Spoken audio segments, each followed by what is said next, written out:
had to go along with this. And for years and years and years, they ruled the kingdom like this. And at some point, the king decides, yo, I want to have an heir.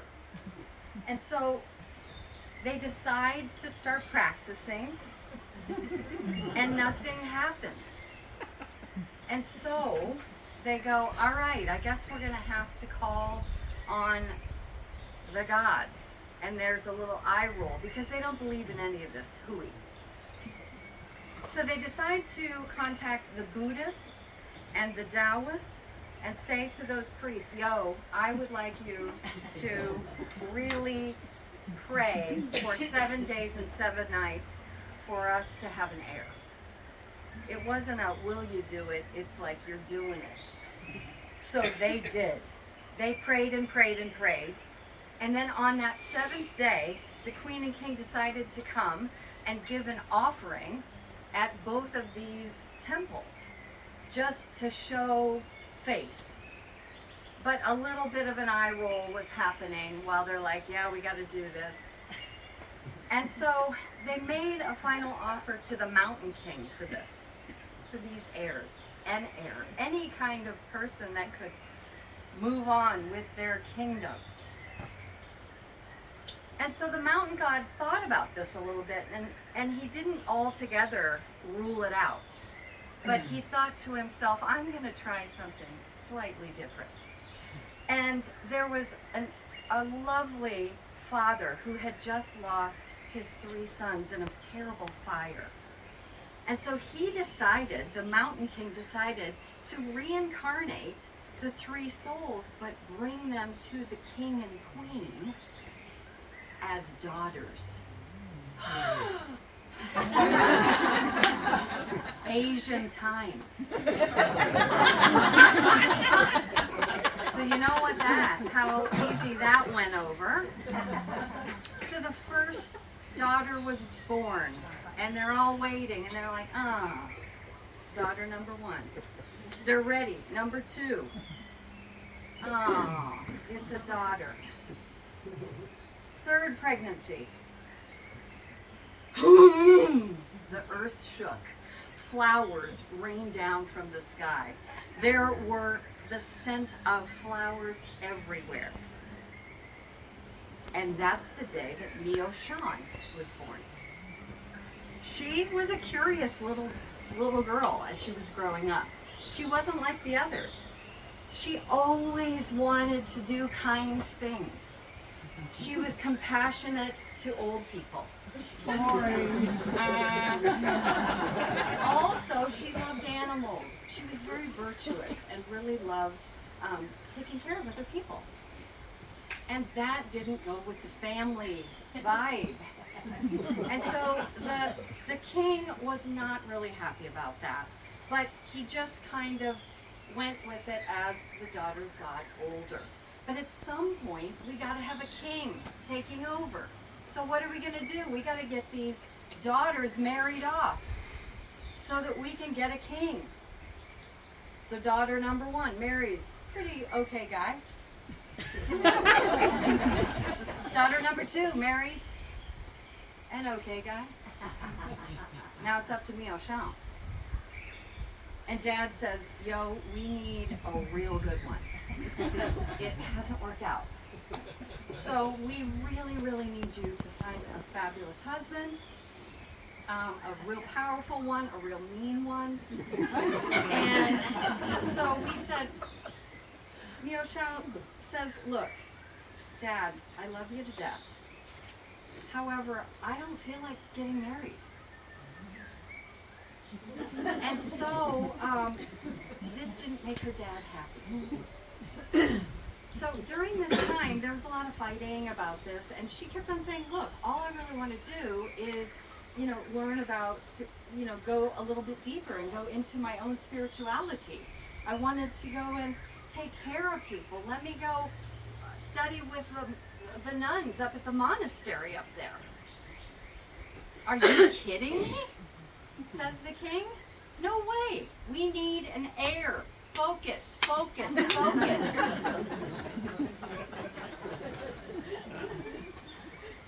So it's getting to the point where we got to have a king, and there is too much fighting, and the king is really pissed about this now.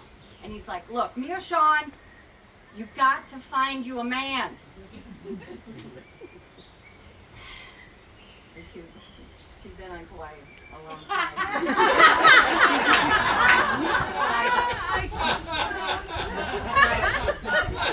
Back in the story. Okay. So Mia Chow just digs her heels in and she says, no, I'm not doing it. The negotiation is this, Dad. I will not bring shame on the family if you let me go study with the monks up at the monastery. And so the king is like, okay, fine. But if you're going to do that, then you take off your royal gowns, all of your beautiful stuff. Take it off. You can't have that over there. And she says, fine. Take it.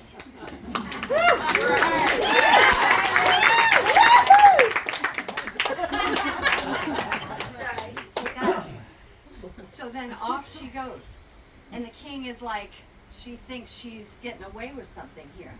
But the king goes up and talks to the head of the nuns. And the head of the nuns says, yes, king, what can we do for you? And he says, my daughter is coming, and you will treat her poorly. You will give her every shitty task. She will take out the poop.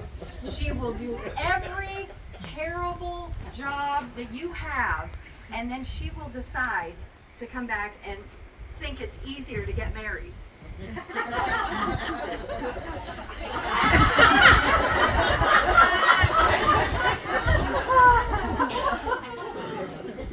Anybody else been married? So, Mia Shan doesn't know this is happening, but she's so happy to be, amongst her people. She's meditating. She's happily doing all these terrible tasks. Well, the gods above are like, yo, this isn't working. We need her to really concentrate on her studies. And so these gods decide to bring in animal spirits. And so while she's out in the garden doing all the heavy lifting, shoveling poop, animals start to show up. Squirrels, turtles,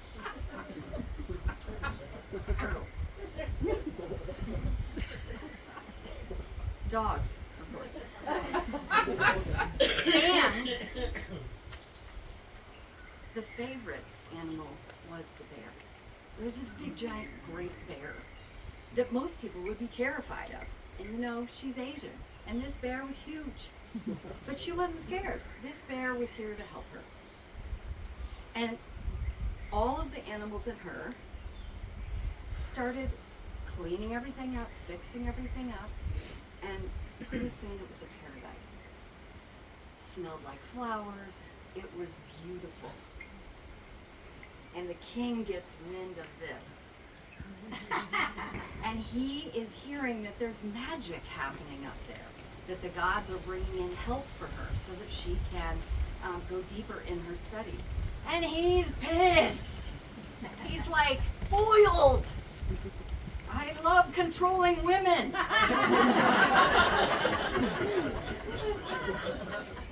And so he says, that's it. Cavalry, infantry, both of you, we're going to the monastery and we're going to burn that down. We're going to burn everybody in it, including my daughter. There is no disrespect in this family. So off they go. They go, really? And he goes, yes. So then they go up there. All of a sudden, flames happening all around the monastery. The monastery's filling with smoke. The nuns are terrified. Mio Shan is terrified. And she looks around, sees the smoke, feels the wind. Cue wind. And she realizes big danger here. So she takes a big, giant, sharp hair comb out of her hair. and pierces her tongue. Blood everywhere, blood spurting that connects with the storm clouds and starts to bring in rain. Rain covers the monastery, putting out all the flames and saving everybody. Hallelujah. So the king, not so happy about this. He is so angry when he hears that the rain has foiled his plan, that he says, okay, we're going straight up there to murder her. So they go right up to her, and every arrow, every sword breaks in half, and he's ready to take her and kill her with his own hands. Nice dad. And then all of a sudden everything gets real quiet. And a giant white tiger leaps in, grabs a hold of Mioshan, and in one leap jumps out of the scene. Where did they go? So Mioshan is holding on to this lovely, warm, soft, white hair of this tiger and can feel the sparkling emerald eyes of this being. And she feels safe. She knows this animal is here to save her. And this animal takes her to the jungle where they rest. But somehow, during the night, she gets kidnapped by another man. This guy, rude, his name is Yama. And he is Lord of Death. And he captures her, kidnaps her, and takes her away to those intermediate worlds, otherwise known as purgatory. So Yama, Lord of Death, takes her down into these catacombs, these dark hallways, where Mioshan can hear the cries, the pain, the torture in these rooms, the darkness, and she sends compassion out to the people. And strangely, it turns into light. It turns into flowers. The smell, the scent of flowers takes over, and people are liberated from their pain. Well, Yama goes, yo girl, we can't have one like you around here. So we gotta get you out of here. You are no longer allowed in the hells. So we're gonna put you back, and I'm gonna send you to this island, Mount Putno. And she was like, sounds good to me. And he goes, but before you go, I'd like to give you this peach. And the peach was for longevity. But she didn't know it at the time. So in comes the lovely tiger again, and she knows she's safe. The tiger comes and grabs her, brings her back to the jungle of safety. But not for long, because the tiger says, I'd love to stay with you and protect you, but I have to pass you on to the dragon that swims to get you to this island. So off she goes with her peach. She says goodbye to the very soft, lovely white tiger with the sparkling green, kind eyes, and jumps on this deliciously slimy dragon that takes her under the water and swimming, and they become friends. She becomes friends with all the ocean animals and arrives on the island of Putno, where she is to meditate for years. She couldn't be happier about it. So she goes to a cave, as you do, and she started meditating. And she was there for 9 years, 9. And during those 9 years, she totally survived on her peach, longevity, and the sweetness of flowers, and the dew of the grasses. So not Ozempic. So she decides that she's going to continue to do this for the rest of her life. This is perfect. This is amazing. But during one of her meditations, she has a really vivid image of her dad. She hadn't thought about him in years. And the image that she sees of her dad is him on his deathbed. He is going out. He only has days to live. He has people around him. They are last rites. They're getting ready for him to die. So she takes this in, breathes it into her body. Scene change. Move yourself back into the king's chambers. So now we're in amongst the king and all of the people taking care of him, and this random monk comes in, and he says, "Hey, look, king, I know you're on your deathbed here, but I've got the medicine. I've got the recipe for the medicine to cure you." And he's like, yeah. What do you got? And he said, well, you need some specific things. And in order to make this medicine, which you can do, you'll need the eyes and the arms of a being that is living on an island called Putno. And the king says, well, get on it then. Get out there. Let's get this thing done. Give me the drugs. The monk goes to the cave, and of course, Mioshan offers her arms, her eyes for the medicine. Off it goes to the king, saves him immediately. He's alive, rejoicing all around. Everybody's happy. And then the king decides in a moment that maybe he should thank someone. And he says to the monk, I'd love to thank you for saving my life. This is wonderful. And he says, no. Don't thank me. You should thank the being that offered this to you. And he said, who is this person? And I'd like to meet that person and thank them. And he said, well, go for it. Go find her on Mount Putno. I'm out of here. And then the monk leaves. And a few, they get their business together, and he says, look, we're going to go find this island. We're going to go and find this person and say thank you. And they go searching and get to the island.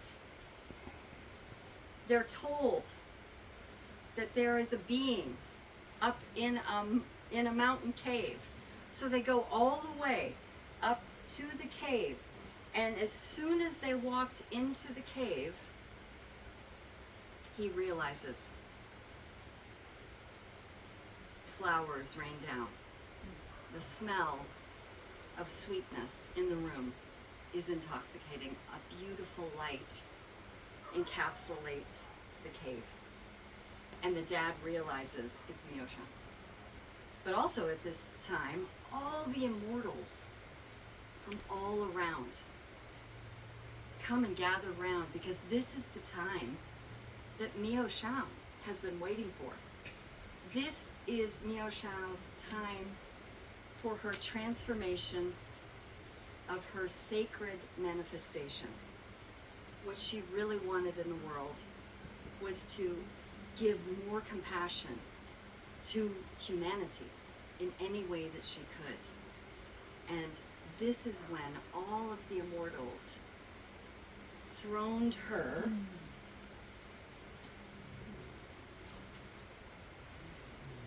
onto a bed of lotus flowers. And she stood on the top of the lotus flowers. And the immortals named her Kuan Yin. Oh.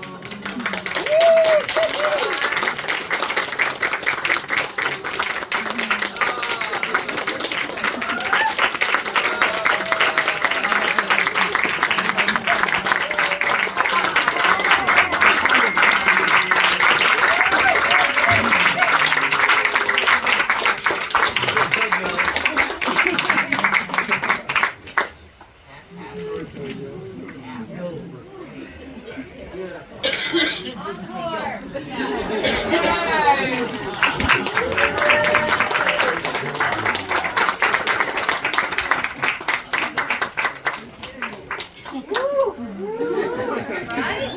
What a journey. Tell people not to get so close to the fire. I'm sitting here. I know. Oh, don't charge